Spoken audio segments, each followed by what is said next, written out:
박영호의 종목 레이더, 박영호 어드바이저에 포착된 그 이슈들, 기업들 살펴보는 시간입니다. 주식명가 MD&W 박영호 어드바이저 오셨습니다. 어서 오십시오. 네, 안녕하세요.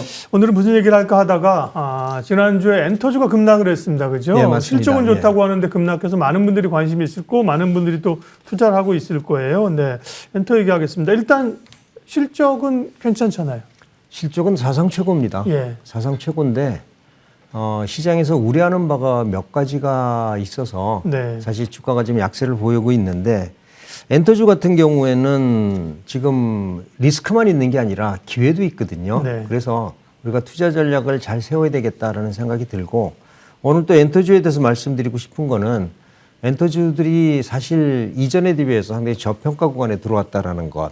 그래서 요거 우리가 투자 전략만 잘 세우면은 아마 2024년도에 좋은 결과가 나올 거다라는 말씀 좀 드리고 싶은데요.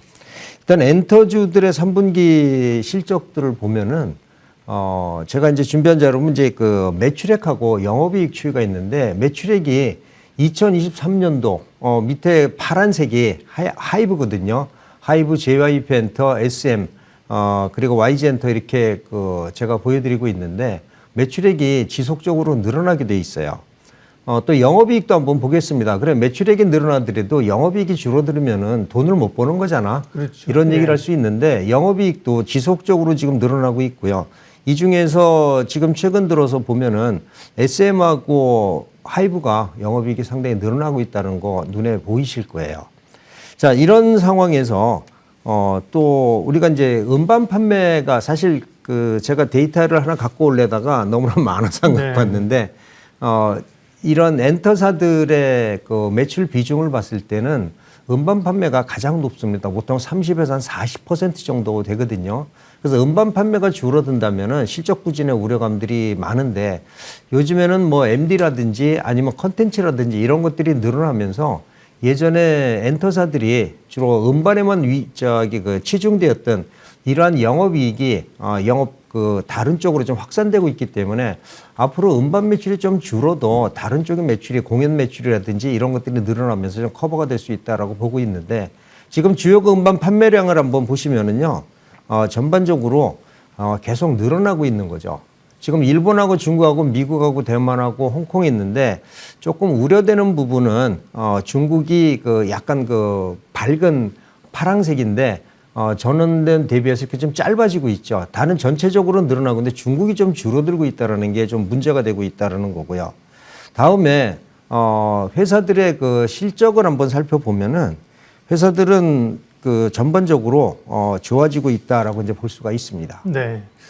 지난 금요일은 이제 이 초동 그룹들의 음반 판매가 좀 부진했다는 이슈가 뉴스가 됐어요. 근데 워낙 그동안에 이 앨범 판매하는 날 100만 장 팔리면 대박이거든요. 근데 네. 뭐 한 번에 막 150만 장, 200만 장 팔리다가 좀 주춤하니까 악재가 좀 됐던 건데요. 실적이 좋으면 주가가 올라가야 되는 거 아니에요? 근데 실적은 좋은데 주가는 왜 못 오르는 게 아니라 왜 빠집니까? 제가 그래서 그래프를 하나 준비를 했는데 일단은 매출액하고 영업이익하고 순이익하고 이렇게 그래프하고 저 빨간 라인이 뭐냐면 PR입니다. 네. PR은 주가가 상대적으로 고평가됐을 때는 이 그래프가 올라가게 되고 저평가됐을 때는 내려가게 되는데 지금 SM 실적을 한번 보면은요 영업이익하고 매출액하고 그다음에 그 순이익하고 계속 늘어나고 있는데 최근 들어서 2023년도도 추정치를 비교를 해봤거든요. 2022년도 대비해서 2023년도에 뚝 떨어져 있고요. PER이. 2024년도, 2025년도도 하향 곡선을 그리지만은 사실 매출하고 영업이익하고는 지속적으로 증가를 하고 있습니다. 이게 이제 뭔가 밸런스가 안 맞는 거죠. 네. 또 다음에 그 하이브도 한번 보겠습니다. 하이브도 2022년 대비 2023년도에는 엄청나게 지금 떨어져 있고요. 그 다음에 2024년도, 2025년도도 매출액은 저렇게 증가하고 영업이익이 증가하는데 사실 그 추정 PER은 떨어지고 있습니다. 이게 저평가 국면이다라고 보고 있고요. 그 다음에 JYP 엔터도 역시 그 2022년도부터 계속 지속적으로 약세를 보여주고 있습니다. 그 다음에 또 우리 YG 엔터 같은 경우에는 좀 그 리스크 문제가 조금 좀 일찍 왔었던 것 같아요. 그 대표자 리스크 이후에도 좀 일찍 오는 바람에 다른 것보다는 좀 약했지만은 그래도 나름대로 지금 PER이 20 밑으로 내려와 있다라는 거는 사실 시장에서 전반적으로 그 나쁘지 않은 이러한 포인트인데 주가는 지금 계속 약세를 보이고 있다 이렇게 보시면 좋을 것 같아요. 네. 그러면 이제 남아있는 시장에서의 그 리스크는 어떤 것들이고 반면에 또 긍정적으로 작용할 수 있는 뭐 시그널이나 재료는 어떤 겁니까? 먼저는 앞서 서두에서 말씀드렸지만은 지금 중국에 대한 얘기와 그 다음에 요즘에 이런 얘기를 함부로 해도 될지 모르겠지만은 그 이제 마약 관련 연예인들 얘기가 나오고 있잖아요. 그래서 이러한 리스크들이 혹시나 더 추가적으로 불거질 수 있다라는 것들이 아마 엔터주에 대한 리스크가 된다라고 보는데 사실 거기에 아주 관련이 없는 아주 깨끗하게 지금 대응하는 회사도 있는데 사실 JYP 같은 경우에는 박진영 그 PD 자체가 처음부터 그 연습생들부터 해가지고서 그런 거는 전혀 접근을 못하게 하는 사람이거든요. 그래서 JYP는 상당히 좀 깨끗하다라는 얘기가 있는데 일단 중국의 음반류 수출이 줄어들고 있다는 게 좀 문제다라고 보고 있습니다. 중국의 음반류 수출을 보면은 최근 들어서 2023년도 들어서 원래 뭐 2020년도에도 좀 줄었지만 그땐 코로나 때문에 그랬고요.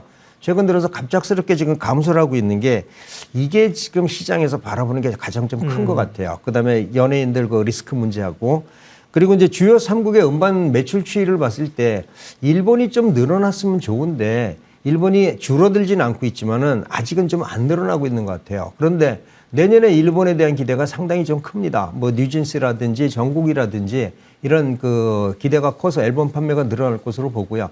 자세히 살펴보면은 검정색으로 그 동그라미 검정색이 저 미국의 앨범 판매 늘어나는 건데 기하급수적으로 늘어나고 있습니다. 그러니까 중국이 줄어든 거 이상으로 미국 판매가 늘어나고 있어서 엔터 회사들이 중국향 우려가 있지만 실적이 좋은 거는 저렇게 일본 매출이 충분히 커버를 해주고 있고요. 역시 유럽 매출도 커버를 해주고 있거든요. 이게 내년에는 더 늘어난다라고 저는 볼 수가 있어요. 그래서 일단 그 대륙별 연간 매출액 그 음반 매출액을 한번 보면은 2022년도에 아시아 지역이 좀 줄고 있는데 이 아시아 지역에선 중국의 영향이 크다. 중국을 무시할 수는 없을 것 같아요. 근데 우리가 미국을 한번 보시자고요. 미국을 보시면은 미국은 최근 들어서 이렇게 기하급수적으로 올라가고 있습니다. 그러니까 중국의 영향을 충분히 커버할 수 있는 게 있다라는 생각이 들어서 저는 생각이 그 엔터주 지금은 우리가 뭐 약세를 보이고 있지만 관심을 가져야 되겠다라는 말씀을 드리고요. 엔터 4사의 그 실적도 한번 살펴보겠습니다. 보시면은 지금 하이브하고 JYP 여러분들 보셔서 아시겠지만 SM 같은 경우에는 경영자 리스크가 좀 요즘에 그 지분 리스크가 있고요.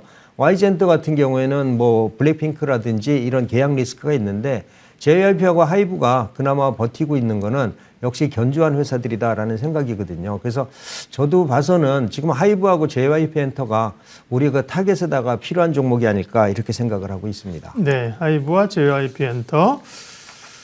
그러면 종목을 전략을 말씀해 주셨고 그 가운데 뭐 탑픽 종목으로 좀 어렵지만 하나만 조금 더 압축을 해볼까요, 간략하게? 네.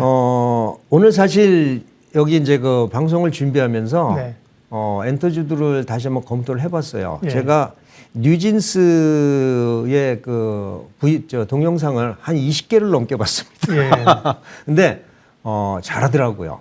그리고 전국 동영상도 한 10개 넘게 봤고요. 물론 기관들 리포트는 한 3, 40개를 봤습니다. 왜 이렇게 그 저평가를 할까라고 했는데 저는 하이브를 여러분들한테 말씀을 드리고 싶어요. 하이브가 나름대로 안정적으로 성장을 하고 있고요. BTS 무시할 수 없는 데다가 뉴진스가 아주 급격한 그 기록을 보유하고 있으면서 제가 그 콘서트 하는 걸 봤는데 모든 멤버들이 영어를 다 잘하고요. 그리고 한 사람 한 사람이 관중들하고 계속 호흡을 하면서 맞춰가는 게 이전에 있던 걸그룹하고는 조금 다른 면이다. 이래서 호평을 받는가 보다라는 생각을 하고 있거든요. 그리고 또 하나는 2024년도에 보이그룹이라든지 이렇게 신인 그 데뷔가 있기 때문에 아마 충분히 가능하지 않을까. 그래서 그동안에도 뭐 하이브에 대해서는 뭐 BTS 얘기가 있지만 BTS 이외에 뉴진스가 상당히 큰 역할을 할 거다. 그리고 그 다음에 새로운 아티스트들 나오는데 기대해도 좋겠다라는 생각이 좀 듭니다.